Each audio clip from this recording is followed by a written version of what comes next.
Round 16 saw the Power record a 5th win in a row to move into second on the ladder. Dixon's down there, almost. Paddy tucked into the pocket.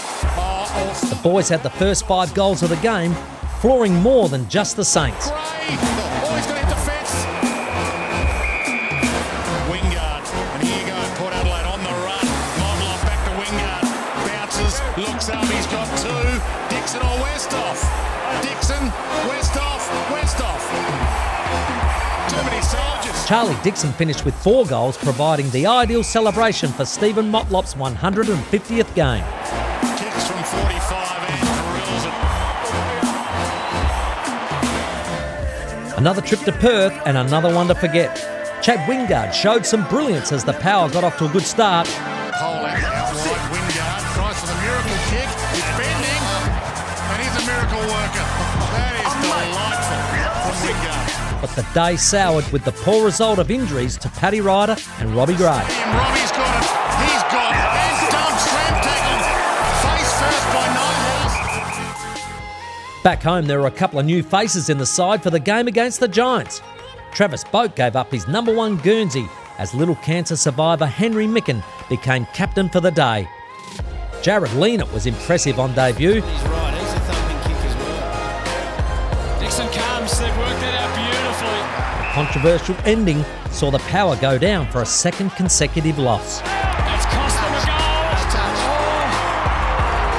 Davis never gave up on him. It might have been cold in Ballarat, but it didn't seem to bother the travelling Port supporters who were in fine voice. Stevie Motlop dealt with the freezing and wet conditions. Hand on the ball, but Motlop was a beneficiary. He fires at goals and finishes it beautifully. Stevie Motlop. As did Charlie Dixon, who showed clean hands. The pocket here, and the mark's taken by Dixon. Good start, perfect. There it is. For today, nicely measured by Charlie. Kane Farrell scored a win on debut. Lines it up. It's good. It's sensational. It's his first goal in the big time.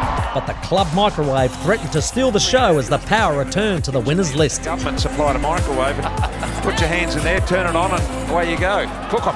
Showdown 45 was next, and after conceding the first 3 goals, Kane Farrell showed his class with 3 of his own in the first quarter. It's Farrell for his second. It's handballs. It's courageous give.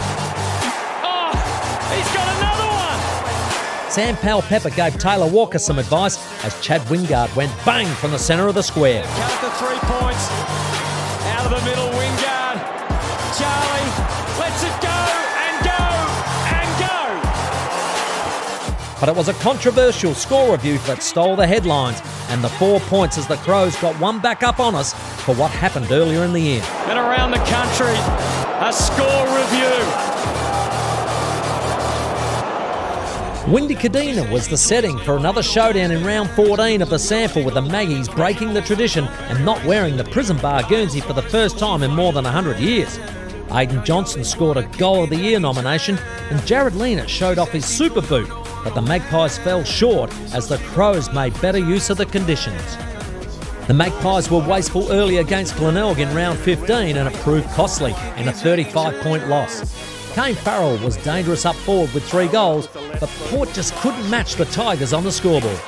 A scoreless first quarter and too many turnovers proved to be the Magpies' undoing against South in round 16. Jack Trengove and Will Snelling worked hard, but it was a day to forget in a 74-point loss at Alberton.